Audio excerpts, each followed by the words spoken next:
زموږ د نن ورځې د خپرونې موضوع بیا هم د ژوند کولو زرین اصول. بسم الله الرحمن الرحیم. الحمد لله رب العالمين حمد الشاكرين. الصلاة والسلام على سيد الأنبياء والمرسلين سيدنا ونبينا وشفيعنا ومولانا محمد وعلى آله وأصحابه الطيبين الطاهرين. قدرمنو اوریدونکو د ژوند د لارې د خپرونې مینوالو، السلام علیکم ورحمت الله وبرکاته. ستاسو روغتیا او خوشحالي د پاک رب نه غواړم، په دې هیله چې د صحت او عافیت جامې پر تن ولرئ او خوشحالي مو په برخه وي. دا دی زه محمد یاسین فهیم د ژوند د لارې د خپرونې په وړاندې کولو کې ستاسو په خدمت کې یم. زموږ د نن ورځې د خپرونې موضوع بیا هم د ژوند کولو زرین اصول.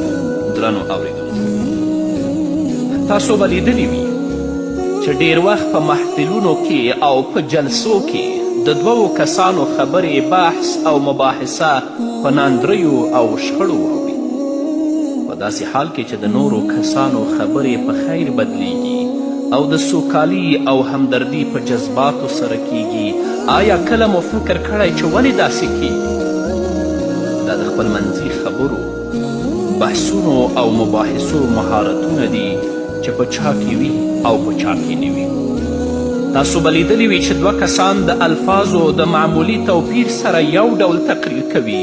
د یو کس تقریر اوریدو لپاره بېشمېره کسان راټول وي، ځینې ویده وي، ځینې د جومات له خزلو او ډکو سره مشغولتیا کوي، او ځینې بیا ځلې د خپل ناستې رنګ بدلوي، کله په ګونډو شي او کله په لټۍ وهي، په داسې حال کې چې د بل کس د تقریر په وخت سره له دې چې په زرګونو کسان راټول وي، په پوره هوش او حواس سره د خبرو ته غوږ وي، نه د چا په سترګو کې خوب راځي، نه څوک تنګیږي او نه څوک د غفلت ښکار کیږي. آیا پوهیږئ چې داسې ولې کیږي؟ دا نورو ته د خبرو وړاندې کولو فن او هنر دی. ډیر به مو اوریدلی وي چې فلانی کله خبرې کوي نو ټول خلک غوږ شي او په همده کې سترګې خښوي، په داسې حال کې چې کله دغه بل خبرې کوي نو په جومات کې ناست خلک ځانونه په اخوا دې خوا کې مشغولوي، څوک یو خوا او بله خوا ګوري او څوک د موبایل د پیغامونو په لوستلو لګیا وي. آیا تاسو ویلی شئ چې داسې ولې کیږي؟ د خبرو کولو د اصولو څخه د خبرېدو او نه خبرېدو په صورت کې داسې کیږي. په مدرسه کې یو استاز او یو عالم د طالبانو د ګردې ګړۍ په منځ کې روان وي، څوک ورسره د مصافحې شوقیان وي او د مصافحې لپاره ورته دواړه لاسونه وړاندې کوي، او څوک یې مشورې اخیستلو ته وږي او لیواله وي، څوک ورته خپله ستونزه اوروي او څوک ورته یوه مسئله وړاندې کوي. کله چې په خپل اتاق کې یا کوټه کې کینی نو په یوه شیبه کې اتاق یا کوټه له زده کوونکو څخه تر خولې پورې ډکه شي.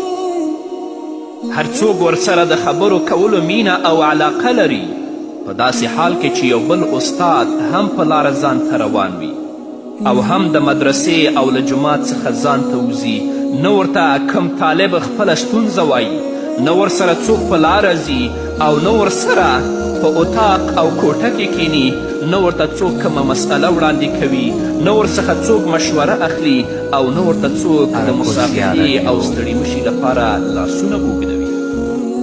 آیا تاسې پوهیږئ چې داسې ولې کیږي؟ دا ځکه چې ځان ته پاتې استاد خلکو سره د معاملاتو کولو په برخه کې په ضوابطو نه پوهیږي. یو کس دی محفل او جلسې ته راننوځي نو خلک یې په لیدلو، مخ کیدلو، لاس ورکولو او خبرو کولو باندې خوشحالیږي.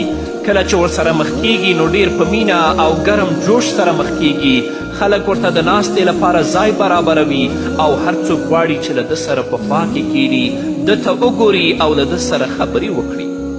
خو بل کس دی چې محفل او جلسې ته یې په راننوتو خلک ناخواله او خفه شي، نه یې په لیدو خوشحالیږي، نه په لاس ورکولو خوشحالیږي او نه یې په خبرو کولو باندې خوشحالیږي، د مجبوري له مخې ورسره ستړي مشي کوي او یوازې لباسي خبرې او احترام کوي.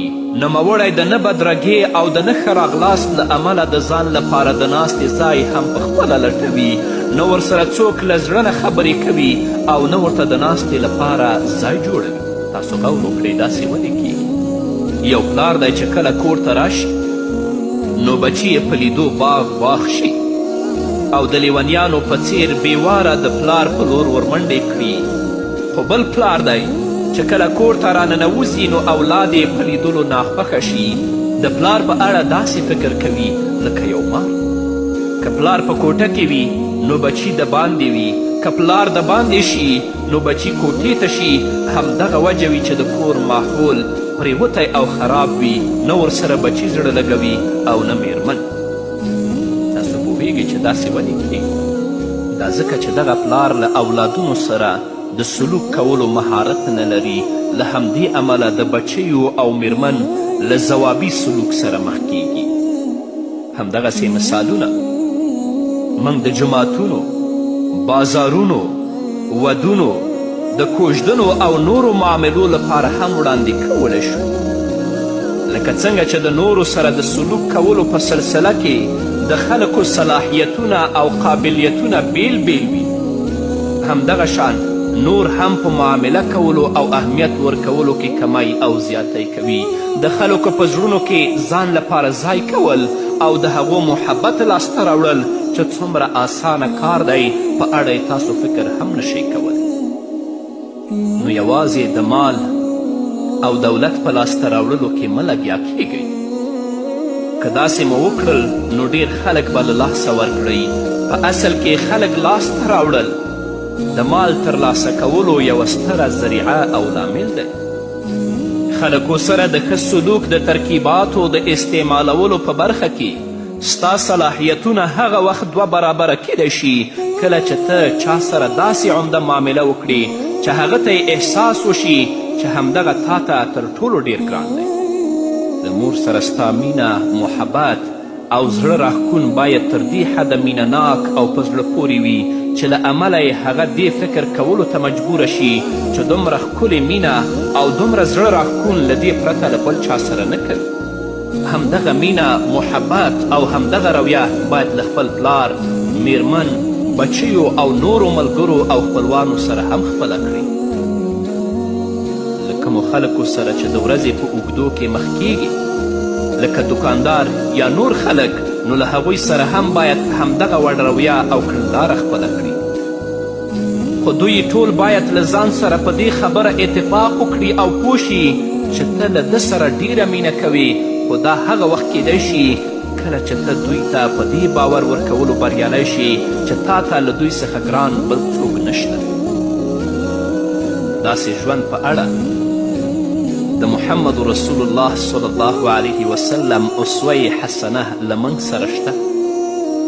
د الله رسوله کم خلک چې ستا د مبارک سیرت پاڼې وګوري هغو ته به معلومه شي چې ته مبارک د لوړو اخلاقو او لوړ مزاج خاوند وي.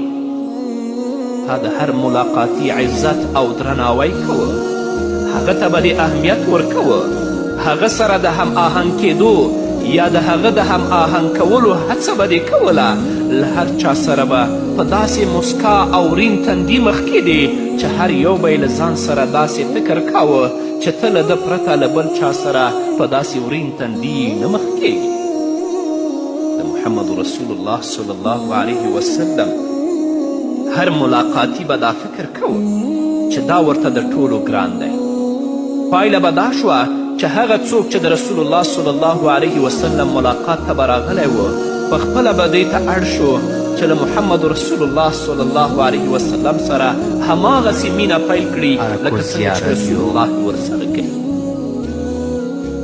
ځکه چې محمد رسول الله به ده ته د بېپناه محبت احساس ورکړی و.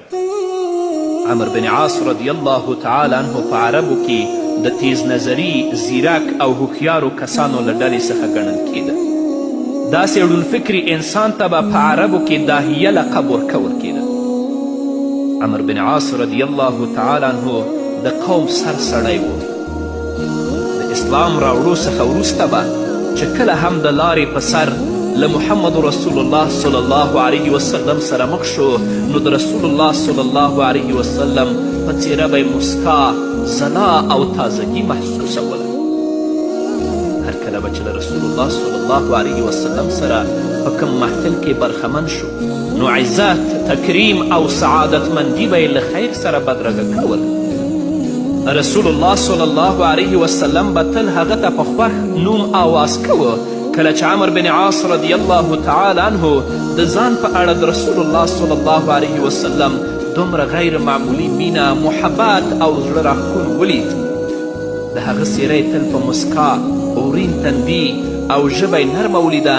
دا ګمان یې وکړه چې رسول الله صلی الله علیه وسلم ته تر ټولو ګران دی، نو ویې غوښتل چې خپل ګمان ته د حقیقت جامه واغوندي. نو اوس د رسول الله نه پوښتنه کوي، دا به واورو خو د یوې دمې نه وروسته. قدرمنو اوریدونکو، بیا هم زموږ سلامونه ومنئ. حضرت عمر بن عاص رضی الله تعالی عنه دا ګمان وکړ چې نبی کریم صلی الله علیه وسلم ته تر ټولو ګران دی، نو ویې غوښتل چې خپل ګمان ته د حقیقت جامه واغوندي. یوه ورځ د محمد رسول الله صلی الله علیه وسلم خواته راغی، د نبی کریم صلی الله علیه وسلم په خوا کې کیناست او پوښتنه یې وکړه، ای د الله رسوله، تا ته تر ټولو ډیر څوک ګران دی؟ محمد رسول الله صلی الله علیه وسلم ځواب ورکه، ام المؤمنین عایشه رضی الله تعالی عنها. عمر بن عاص رضی الله تعالی عنه ورته ویلې، نه ای د الله رسوله، په نارینهو کې درته څوک ډیر ګران دی؟ محمد رسول الله صلی الله علیه وسلم ځواب ورکه، د عایشې پلار ابابکر صدیق رضی الله تعالی عنه. عمر بن عاص رضی الله تعالی عنه بیا پوښتنه وکړه، له هغه وروسته درته څوک ګران دی؟ محمد رسول الله ځواب ورکه، عمر بن خطاب رضی الله تعالی عنه. عمر بن عاص رضی الله تعالی عنه وایي، زه له دې وروسته غلی شوم، فکر مې وکړه چې هسې نه رسول الله صلی الله علیه وسلم په دې نوملړ کې زما نوم آخري رانه. وګورئ چې رسول الله صلی الله علیه وسلم د خپلو لوړو اخلاقو د مظاهرې له امله د عمر بن عاص رضی الله تعالی عنه په زړه باندې څومره اثر کړی. رسول الله صلی الله علیه وسلم د خلکو حیثیت ته په لیدو سره هغه ته رتبه ورکوله. له خلکو سره به په هر حال کې داسې لیدنه او رویه کوله چې هغو ته به دا احساس ورکوه چې له ده سره ډیره مینه او محبت لري. په کومو ورځو کې چې محمد رسول الله صلی الله علیه وسلم پراخې فتحې پیل کړي او اسلام مخ په خپرېدو شو، رسول الله صلی الله علیه وسلم د ځان لخوا قبایلو سیمو ته د داعیانو په لیږلو پیل وکړ تر څو خلکو ته د اسلام په لور بلنه ورکړي. په کوم ځای کې به چې لښکر ته اړتیا وه، نبی کریم صلی الله علیه وسلم به لښکر هم لیږه. عدی بن حاتم رضی الله تعالی عنه د بنو تی قبیلې سردار او د سردار زوی و. رسول الله صلی الله علیه وسلم اسلامي لښکر د تی قبیلې په لور ولیږه.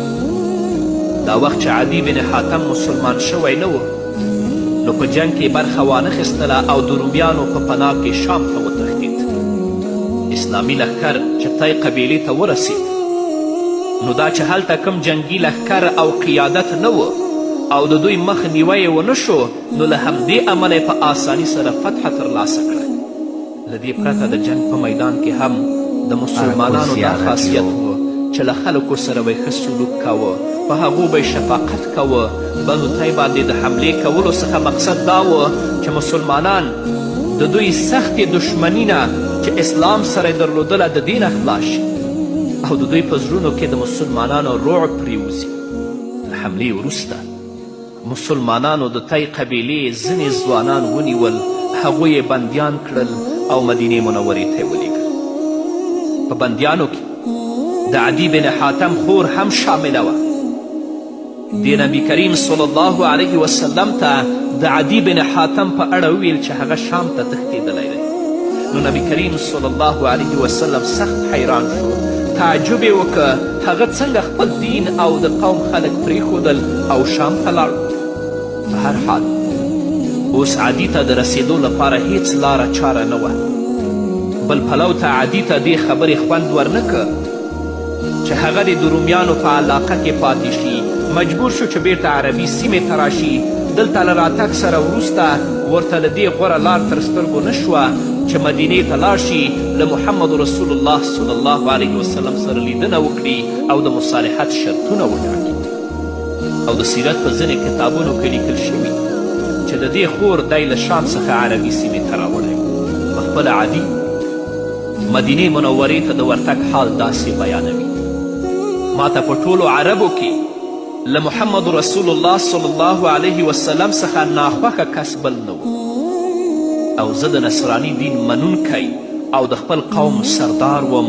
ما چې د رسول الله صلی الله علیه وسلم په اړه واورېدل نو ډیره کرکه مې ترې وشوه.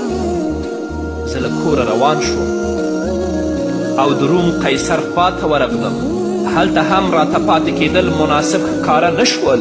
فکر مې وکړ چې زه به د همدغه انسان یعنی د نبی کریم صلی الله علیه وسلم خواته ورځم. که دروغجن وي ما ته به هیڅ زیان وانړوي او که صادق وي نو دا معلومات به وشي. د همدې فکر له مخې زه مدینې منورې ته لاړم. ښار ته چې ننوتم نو خلکو شور جوړ کړ چې دغه دی عدي بن حاتم، دغه دی عدي بن حاتم. زه په تلو کې تر هغه جومات ته ورسېدم چې محمد رسول الله پکې ناست و. پوښتنه یې وکړه عدي بن حاتم یې؟ ما ځواب ورکړ هو عدي بن حاتم یم.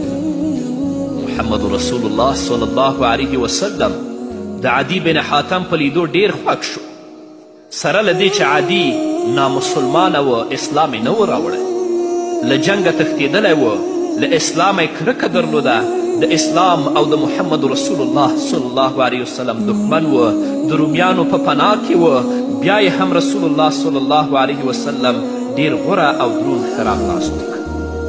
رسول الله صلی الله علیه وسلم ورته په مسکا او ورین تندي سره ستړي مشي ورکړه. دا یې له لاسه ونیوه او کور ته روان شو. عدي بن حاتم د لارې په اوږدو کې فکر کوه چې زه او رسول الله صلی الله علیه وسلم یو برابر سرداران یو. نبی کریم صلی الله علیه وسلم د مدینې منورې او شاوخوا سیمو سردار دی او عدي د طی او شاوخوا غرونو پادشاه دی. محمد رسول الله صلی الله علیه وسلم د یو آسمانی دین منونکی دی او عدي بن حاتم د بل آسمانی دین یعنی د نصرانیت منونکی دی. رسول الله صلی الله علیه وسلم سره الهامی کتاب یعنی قرآن دی او عدي بن حاتم سره یو بل الهامی کتاب یعنی انجیل دی. عدي بن حاتم له ځان سره فکر وکړ چې په دواړو پادشاهانو کې د پوځي طاقت د ډیروالي او کموالي پرته بل کوم خاص توپیر نشته. دا د ده فکر و. د لارې په اوږدو کې رسول الله صلی الله علیه وسلم په 3 ځایونو کې ودرېد. دا به اورو انشاءالله درنو اوریدونکو، خو په بلې خپرونه کې ستاسو ملتیا غواړم. نو دا وه زموږ د نن ورځې خپرونه چې ستاسو درانه حضور ته وړاندې شوه. تر بلې خپرونې پورې چې زه بیا هم ستاسو درانه حضور ته راځم، تاسو ټول په لوی او بخښونکي الله سپارم. پاتې ژوند مو نیکمرغه، ښاد، بریالي او کامیابه اوسئ.